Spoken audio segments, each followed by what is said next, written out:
अस्सलाम वालेकुम स्टूडेंट्स, कैसे हैं आप सब। उम्मीद है कि आप सब खैरियत से होंगे। FSc part 1 bio chapter number 3 enzymes. आज हम डिस्कस करेंगे इंजाइम्स को। तो इसका जो टॉपिक 3 है वो हम देखेंगे करैक्टरिस्टिक्स ऑफ इंजाइम्स, यानी इंजाइम्स की करैक्टरिस्टिक्स क्या हैं। तो सबसे पहले अगर हम बात करें इंजाइम्स की, तो हमने कहा था कि इंजाइम्स जो हैं ये ग्लोबुलर प्रोटीन्स होती हैं, और जितने भी इंजाइम्स हैं हमारे पास वो सारे प्रोटीन इन नेचर हैं।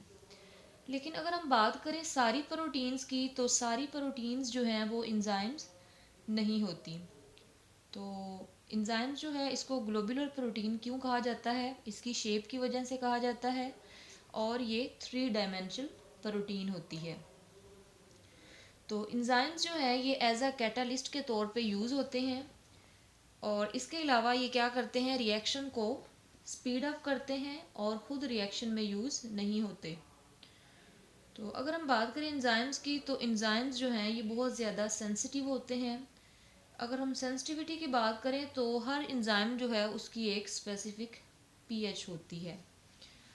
जैसा कि सबसे पहले हम इन पॉइंट्स को डिस्कस कर लेते हैं कि एंजाइम्स जो अगर इनकी स्मॉल अमाउंट भी हो तो ये केमिकल रिएक्शन को एक्सेलरेट करते हैं, इंक्रीज़ करते हैं, या फिर रेट ऑफ रिएक्शन जो है उसको भी इंक्रीज़ करते हैं, और ये जो एक्टिवेशन एनर्जी है उसको लो करते हैं किसी भी रिएक्शन को स्टार्ट करवाने के लिए जो एनर्जी रिक्वायर्ड होती है।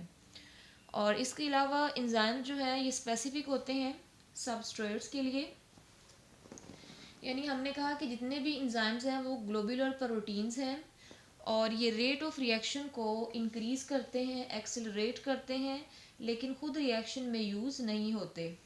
और इसके अलावा ये अपने नेचर को, अपनी प्रॉपर्टीज़ को चेंज नहीं करते एंड प्रोडक्ट्स में, और जो एक स्मॉल अमाउंट जो होती है एंजाइम की वो एक्ट करती है larger amount of substrate molecules पे। इसके अलावा हम देख लेते हैं कि एंजाइम्स जो है ये अपने एक्शन के लिए बहुत ही ज़्यादा स्पेसिफिक होते हैं, और एक सिंगल एंजाइम जो है वो कैटालाइज करता है एक सिंगल सबस्ट्रेट को, और जो ग्रुप्स होते हैं रिलेटेड सबस्ट्रेट्स के।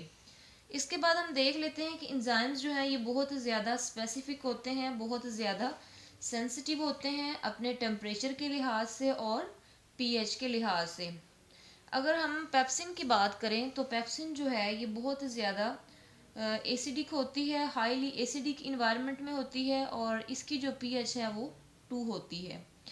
और अगर इसकी पीएच थोड़ी सी ऊपर नीचे हो जाए तो ये डी नेचर हो जाएगी और अपना फंक्शन परफॉर्म नहीं करेगी।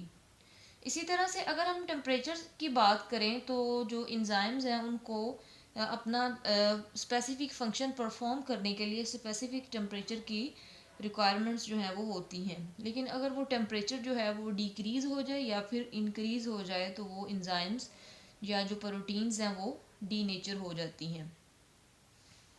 तो इसी तरह से हम कहते हैं कि कुछ इंजाइम्स ऐसे हैं जिनको अपना फंक्शन परफॉर्म करने के लिए किसी हेल्पर मॉलिक्यूल्स की ज़रूरत होती है, जिनको हम कोफैक्टर्स कहते हैं, और ये क्या करते हैं, ये इंजाइम्स को एक्टिवेट भी करते हैं और उनकी हेल्प भी करते हैं प्रॉपर फंक्शनिंग में।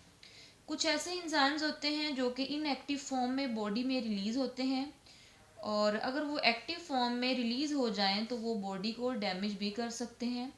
इसकी बेहतरीन एग्जांपल जो है वो हमारे पास है पेप्सिन। ये हाईली एसिडिक मीडियम में या इन्वायरमेंट में वर्क करता है। अगर ये एक्टिव फॉर्म में बॉडी में रिलीज़ हो जाए तो ये डैमेज करता है स्टमक को।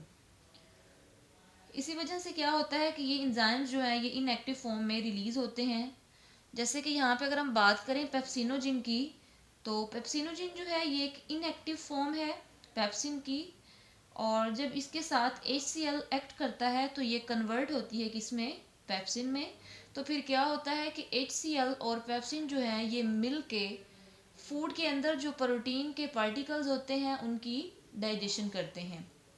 इसी तरह से एक और एंजाइम है, जैसे कि अगर हम बात करें ट्रिप्सिनोजिन की, तो ट्रिप्सिनोजिन जो है ये भी इनएक्टिव फॉर्म में जो है बॉडी में रिलीज़ होता है, इनएक्टिव एंजाइम है जो कि फिर फर्दर कन्वर्ट होता है ट्रिप्सिन में।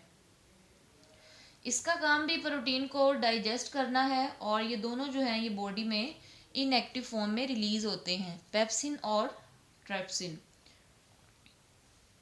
तो फर्दर फिर क्या होता है कि पेप्सिनोजिन से पेप्सिन बनती है और यहाँ पे ACL एक्ट करते हैं, और ट्रिप्सिनोजिन से ट्रिप्सिन। तो स्टूडेंट्स, अगर हम बात करें आज के लेक्चर की, तो हमने डिस्कस किया करेक्टरिस्टिक्स ऑफ इंजाइम्स, कि इंजाइम्स जो हैं उनकी करेक्टरिस्टिक्स क्या हैं। तो हमने कहा कि जितने भी इंजाइम्स हैं वो ग्लोबुलर प्रोटीन्स होते हैं, और इसके अलावा ये ग्लोबुलर प्रोटीन जो है ये 3 डायमेंशनल है। और इंजाइम्स जो है ये इंक्रीज़ करते हैं रेट ऑफ रिएक्शन को, लेकिन खुद रिएक्शन में यूज़ नहीं होते। और इसके अलावा इनकी जो नेचर है वो चेंज नहीं होती, या फिर प्रॉपर्टीज़। और जो स्मॉल अमाउंट होती है इंजाइम की, वो एक्ट करती है larger amount of substrate molecules पे। इसके अलावा हमने देखा कि इंजाइम्स जो हैं वो बहुत ज़्यादा स्पेसिफिक होते हैं अपने फंक्शन के लिहाज से, और एक सिंगल इंजाइम जो है वो कैटालाइज करता है सिंगल सबस्ट्रेट को या फिर ग्रुप्स ऑफ रिलेटेड सबस्ट्रेट्स को। इसके अलावा दे सेंसिटिव होते हैं अपनी पीएच के हवाले से। जब पीएच में चेंज होता है तो ये बहुत ज़्यादा सेंसिटिव होते हैं, टेम्परेचर में भी और सबस्ट्रेट की कंसंट्रेशन में भी। वो कहते हैं कि कुछ एंजाइम्स ऐसे हैं जिनको हेल्पर मॉलिक्यूल की ज़रूरत होती है, जैसे कि कोफैक्टर्स वगैरह, उनके साथ मिलके भी वो अपना स्पेसिफिक फंक्शन जो है वो परफॉर्म करते हैं।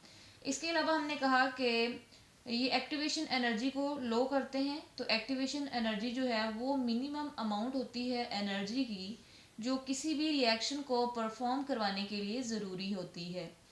इसके अलावा कुछ एंजाइम्स जो हैं वो पोटेंशली जो है वो डैमेज करते हैं बॉडी को, अगर वो एक्टिव फॉर्म में जो है बॉडी में रिलीज हो जाए।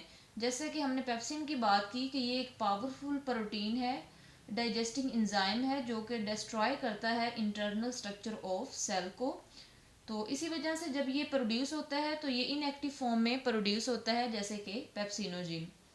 तो एंजाइम्स जो होते हैं सेल्स में पाए जाते हैं, तो ये लाइसोसोम्स में अंदर की तरफ बाइंड हुए होते हैं, एनक्लोज्ड होते हैं।